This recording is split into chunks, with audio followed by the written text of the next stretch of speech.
Halo semuanya, kembali lagi bersama dengan saya.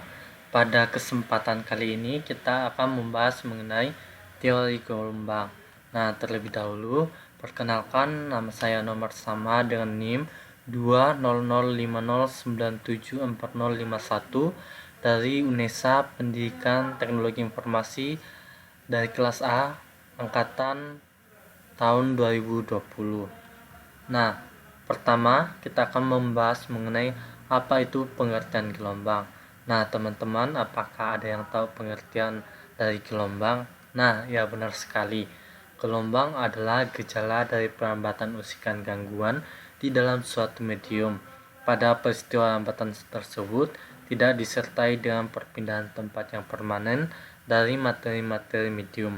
Lambatan dari usikan atau gangguan itu merupakan lambatan energi. Nah, teman-teman, gelombang ini dapat dikelompokkan menjadi dua bagian.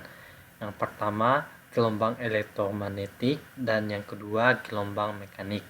Nah, yang termasuk ke dalam gelombang elektromagnetik di antaranya ada cahaya, gelombang radio, gelombang TV, gelombang radar, sinar inframerah, sinar ultraviolet, sinar X dan sinar gamma. Sedangkan yang termasuk dalam gelombang mekanik adalah gelombang bunyi, gelombang pada tali, dan gelombang pada permukaan air. Kemudian yang kedua ada jenis gelombang.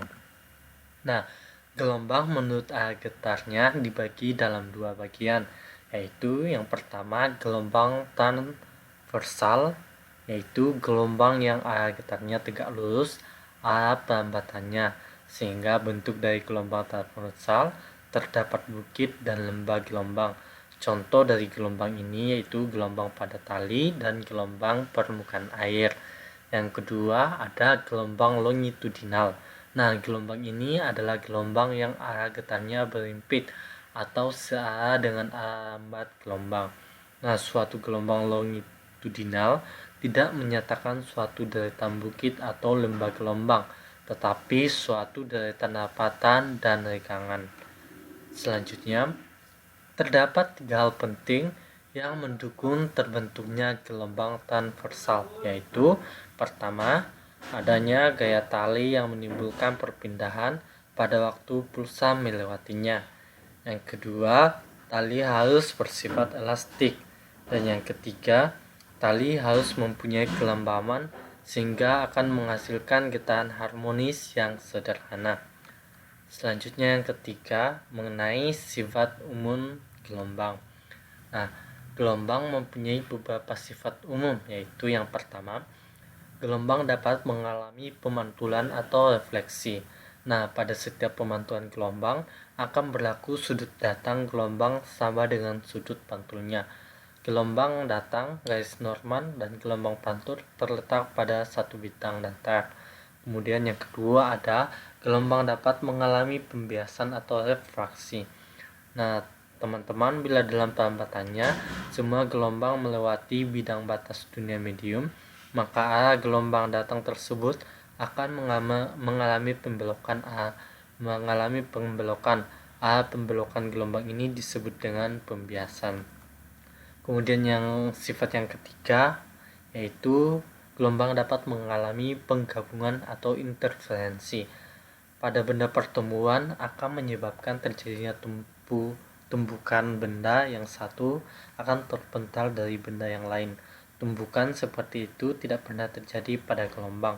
Dua gelombang yang bertemu akan saling lewat begitu saja, seakan-akan merambat sendiri-sendiri tanpa halangan. Kemudian yang keempat, gelombang dapat mengalami lenturasi atau difraksi. Nah, bila suatu gelombang melewati suatu penghalang yang mempunyai celah sempit, maka menurut Huygens, titik-titik pada celah yang sempit itu akan menjadi sumber gelombang yang baru dan meneruskan gelombang tersebut ke segala arah.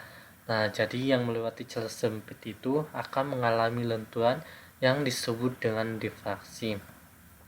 Kemudian kita ke pembahasan berikutnya yaitu mengenai frekuensi, periode, dan cepat lambat gelombang. Pertama, frekuensi. Nah, frekuensi gelombang adalah banyaknya gelombang yang terjadi dalam satu satuan waktu.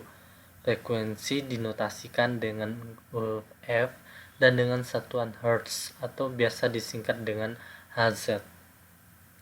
Selanjutnya yang kedua ada periode.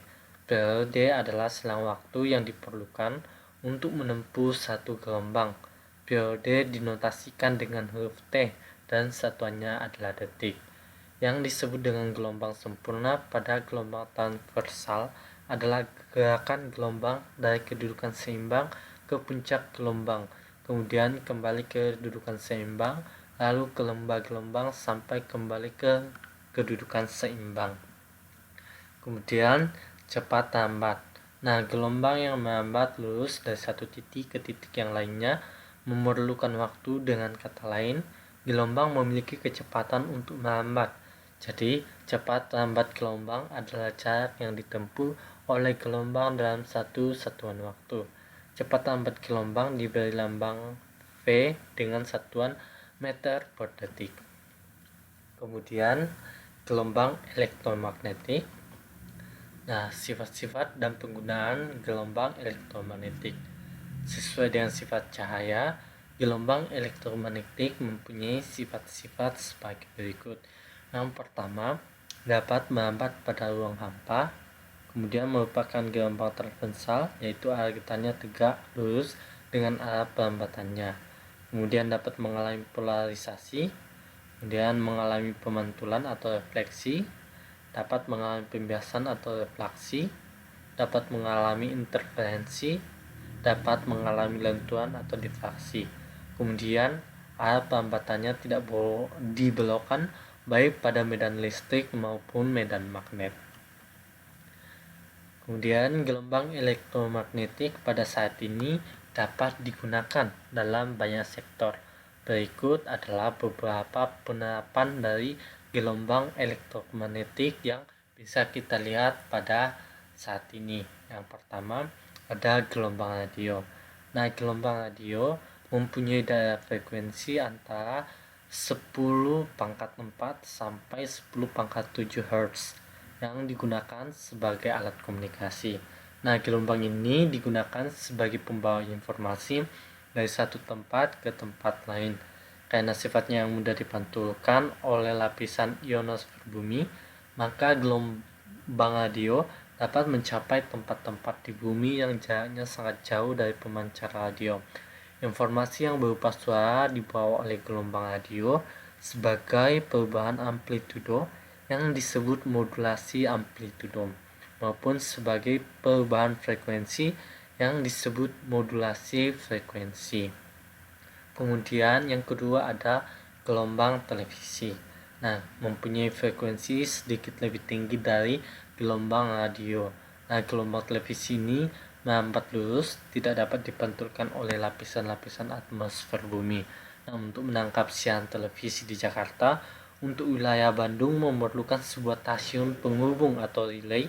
Demikian juga untuk daerah yang lebih jauh lagi diperlukan satelit sebagai stasiun penghubung. Kemudian yang ketiga ada gelombang radar.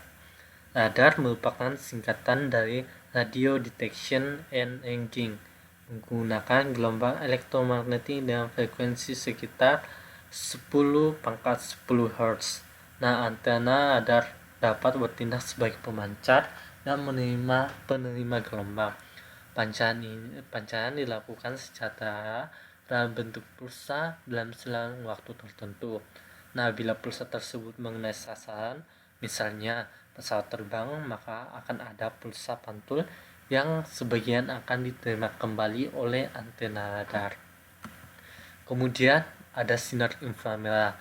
Nah, radiasi sinar inframerah meliputi frekuensi 10⁻11 sampai 10⁻14 Hz. Nah, frekuensi ini dapat dihasilkan oleh getaran atom-atom dalam bahan. Getaran atom-atom pada suatu molekul dapat juga memancarkan gelombang elektromagnetik pada frekuensi-frekuensi yang khas dalam daerah inframerah, sehingga spektroskopi inframerah ini merupakan salah satu alat yang penting untuk mempelajari struktur molekul.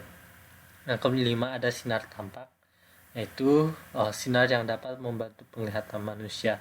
Supaya benda-benda yang dapat terlihat oleh mata diperlukan sinar tampak atau cahaya berada pada frekuensi yang cukup sempit dengan panjang gelombang antara 3900 A Celsius sampai 7800 A Celsius dengan spektrum warna merah, jingga, kuning, hijau, biru, nila dan ungu. Kemudian ada sinar ultraviolet. Nah, kebanyakan atom-atom memancarkan sinar dengan frekuensi-frekuensi yang khas pada daerah sinar tampak dan sinar ultraviolet. Sinar ultraviolet mempunyai frekuensi antara 10 pangkat 15 sampai 10 pangkat 16 Hz. Ini memungkinkan untuk pengenalan unsur-unsur dalam suatu bahan dengan teknik spektroskopi. Kemudian ada sinar X. Sinar X ini ditemukan oleh Wilhelm Conrad Röntgen, sehingga sinar X yang disebut dengan sinar Röntgen. Sinar ini dapat dihasilkan dengan menembakkan elektron dalam tabung ruang hampa pada permukaan keping logam. Karena panjang gelombangnya yang sangat pendek, sinar X mempunyai daya tembus yang sangat kuat. Frekuensinya antara 10 pangkat 16 sampai 10 pangkat 20 Hz. Sinar X banyak dipergunakan dalam bidang kedokteran maupun dalam bidang industri. Kemudian yang terakhir ada sinar gamma. Nah, sinar ini mempunyai frekuensi antara 10 pangkat 20 sampai 10 pangkat 25 Hz, merupakan gelombang elektromagnetik yang mempunyai frekuensi terbesar. Sinar gamma ini dihasilkan oleh inti-inti atom yang tidak stabil. Nah, teman-teman semua, sekian pemaparan materi saya mengenai teori gelombang. Maaf jika ada kesalahan atau ada kekurangan dari penyampaian materi atau kesalahan-kesalahan yang tidak disengaja. Jangan lupa tetap dukung channel saya, tetap nonton video-video selanjutnya yang saya akan upload. Kiranya akun ini dapat memberikan manfaat mengenai seputar teori-teori atau pembahasan-pembahasan yang adik-adik dan teman-teman inginkan. Sekian hasil pembahasan saya. Sampai jumpa di video selanjutnya. Sekian dan terima kasih.